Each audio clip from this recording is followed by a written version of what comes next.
जय जिनेन्द्र। मैं रोज दिन आप सभी का हार्दिक स्वागत वंदन अभिनंदन करता हूँ। हमारा छेड़ाला का स्वाध्याय चल रहा है। छेड़ाला के प्रथम ढाल के अंतर्गत जो चारों गतियों के दुखों का वर्णन है, अभी तक हमने निगोष से त्रियंच, त्रियंच से नरक गतियों के दुखों के बारे में जाना, लेकिन नरक गति के दुखों के बारे में जानने का एक और छंद रह गया है। आज हम उसके लिए समझेंगे। अगर आप लोगों ने अभी तक इस चैनल को सब्सक्राइब, लाइक, कमेंट नहीं किए हैं तो आप कर दें, जिससे आपके लिए बेल आइकन को दबा भी दें, जिससे आपके लिए सर्वप्रथम वीडियो मिल जाए।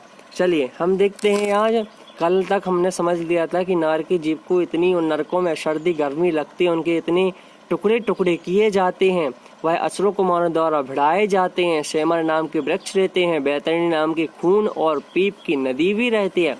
तो अगर आप लोगों ने उस वीडियो को नहीं देखा हो तो कृपया आप सभी लोग पहले की वीडियो देख लें, क्योंकि 20 बनने से ही हमारे लिए अच्छे से समझ में आएगा। तो इसलिए आप पहले शुरू की देखें।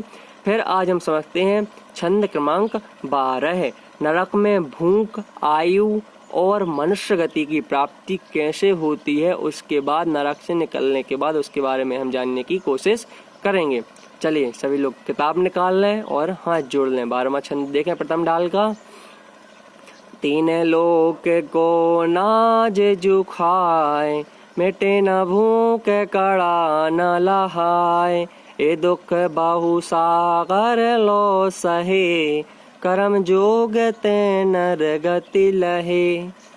अब कैसे, देखिए वहाँ पर कलम ने देखा था कि एक योजन अर्थात 20,000 किलो 12 अर्थात कितना 12,000 किलोमीटर लंबा, 12,000 किलोमीटर चौड़ा क्या आ जाए, वहाँ पर एक गोला, लोहे का गोला आ जाए तो वहाँ सर्दियों वाले जो नरक हैं उनमें क्या हो जाएगा, वह गोला अगर पिघाल के डालेंगे तो कुछ सेकंडों के अंदर जम जाएगा, और गर्मियों वाले में डालेंगे तो वह पिघल जाएगा। इतनी नरकों में क्या गर्मी और सर्दी पड़ती है।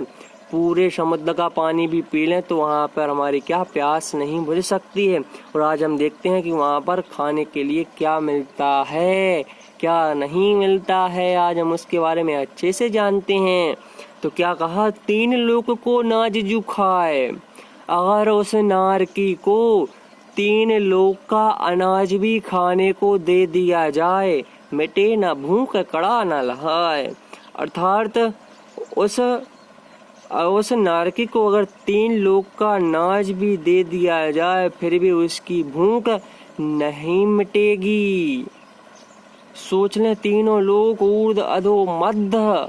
अगर कहने को तो हम बोले कि हमारे गांव का ही अनाज दे दिया जाए तो उसका एक बार में पेट भर जाएगा, लेकिन नहीं, उसको पूरा 3 लोगों का अनाज दे दिया जाए खाने के लिए, वह उसकी भूख कभी भी शांत नहीं होगी। फिर भी वहां पर एक गेहूं का दाना भी खाने के लिए नहीं मिलता है। इतने दुख नरक में होते हैं। और ये दुख बहु सागर लो सहे, कर्म जोगते नरगति लहे। ये दुख बहु सागर लो सहे, और ऐसे दुख हमने बहुत से सागरों तो क्या सहते आ रहे हैं, उनके लिए भोगते आ रहे हैं। सागर क्या कहलाता है कि असंख्यात वर्षों का एक पल होता है, असंख्यात वर्षों का जिसकी हम गिनती नहीं कर सकते, और असंख्यात पल्लों का क्या होता है, एक सागर होता है। इस प्रकार से हमने क्या सरे, और नरकों में सागरों साल तक अर्थात अनंत अनंत सागरों तक क्या उसमें हम भटकते रहे, उसमें घूमते रहे, और कर्म जोगते नरगति लहे। और कोई छोटा सा क्या अच्छा सा कार्य, शुभ कार्य कर दिया तो हमारे लिए क्या प्राप्त हो गई, वह मनुष्य गति प्राप्त हो गई। हमने नरकों के बारे में एक बार फिर से देख लें कि उस नरक में अगर 3 लोग का अनाज भी खाने को मिल जाए तो भी उस नारकी की क्या कभी भी भूख शांत नहीं होती है, लेकिन उसके लिए एक कणवी, एक गेहूं का दाना भी खाने को नहीं मिलता है। और एक ये दुख बहु सागर सहे, और ये ऐसे दुख उस नरकों में, त्रियंचों में जा जाके हम क्या बहुत से सागरों तक हम सहते आ रहे हैं, भटकते आ रहे हैं। कर्म जोगते नरगति लहे, और कोई अच्छा सा शुभ कार्य कर दिया तो हमारे लिए कौन सी गति प्राप्त हो गई, नरक गति प्राप्त हो गई। अब इसका एक बार भावार्थ भी देख लेते हैं कि नरक में इतनी तेज भूख लगती है कि 3 लोग का अनाज खा लेने पर भी भूख नहीं मिट सकती, लेकिन वहां अनाज का एक दाना भी खाने को नहीं मिलता। इस प्रकार नरक के दुख बहुत सागरों तक इस जीव ने सहन किए हैं। फिर कभी शुभ कर्म का संयोग मिलने पर यह जीव मनुष्य गति प्राप्त कर लेता है, अर्थात मनुष्य गति को प्राप्त हुआ। हमने नरक गति में क्या समझा कि नरक में कैसे कैसे होता है, क्या होता है। तो बुरे कार्यों करने से, बुरे कार्य को करने से क्या हमारे लिए क्या होती है, उस नरक गति का बंध होता है। नरक गति का एक बार हम अच्छी थोड़ी कहानी के माध्यम से समझ लेते हैं, वहाँ पर कैसे कैसे दुख होते हैं। तो जब नरक गति में हम प्रवेश लेते हैं तो वहाँ पर कैसा, हमेशा नियम से नपुंसक ही रहते हैं।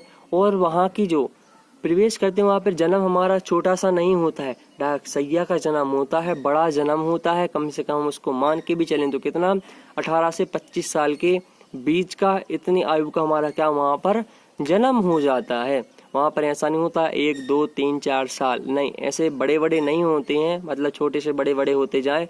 वहाँ पर केवल क्या है, बिल्कुल सेम जन्म रहता है। बिल्कुल जितनी हमारी क्या लंबाई रहेगी उतनी ही सागरों सागर तक वैसे की वैसे ही रहेंगे।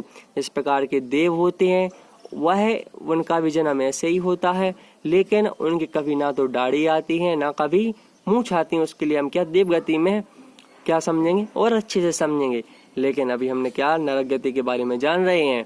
तो उन नरकों में जब प्रवेश करते हैं तो वहाँ पर उसकी जमीन को छूने से, अगर हमारे लिए एक साथ 1000 बिच्छू काटें, डंक मारे, तो उतना दर्द नहीं होता जितना वहाँ की जमीन को छूने से क्या दर्द होता है।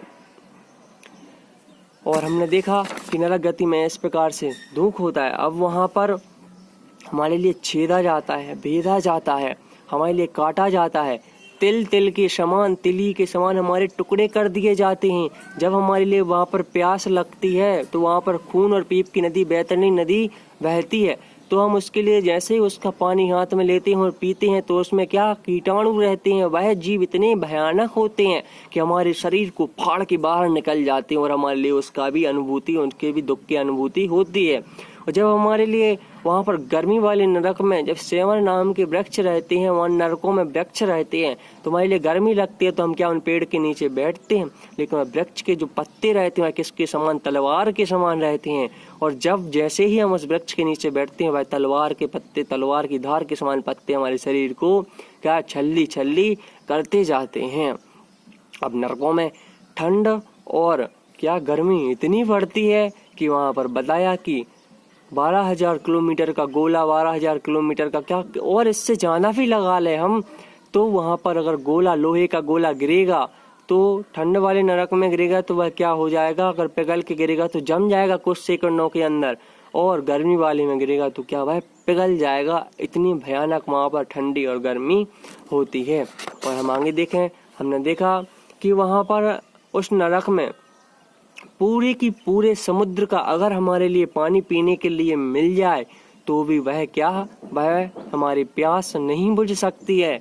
और हमारे लिए तीनों लोगों का अगर हमारे लिए अनाज भी खाने को मिल जाए तो भी हमारी भूख शांत नहीं हो पाती है, नहीं हो सकती है। लेकिन वहाँ पर ना तो एक बूंद पानी मिलता है, ना ही एक कण अनाज का दाना मिलता है। और यही ऐसे दुख हम कैसे बहुत सागरों से सहते आ रहे हैं। बताया कि असंख्यात वर्षों का एक पल और असंख्यात पल्लों का एक सागर होता है। ऐसे हम बहुत से दुख उस नरक गति में क्या सहते आ रहे हैं।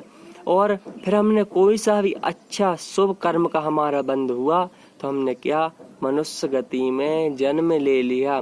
अब मनुष्य गति के दुख कैसे हमने सहे, और उसके बाद देव गति के, भवनत्रक आदि के देव गति में वैमानिक देवों के हमने दुख कैसे होते हैं, उनके लिए हम अगली कक्षा में जानने की कोशिश करेंगे। लेकिन अगर आप लोगों ने इसके पहले कक्षा नहीं देखी है, अगर चैनल को सब्सक्राइब नहीं किया है, अपने मित्रजनों में नहीं दिखाया है, तो कृपया आप उसको दिखाएं और बेल आइकन को जरूर दबाएं, जिससे आपके लिए जैसी ही वीडियो डले आपके लिए प्राप्त हो जाए और आप उसके लिए पढ़ सकें।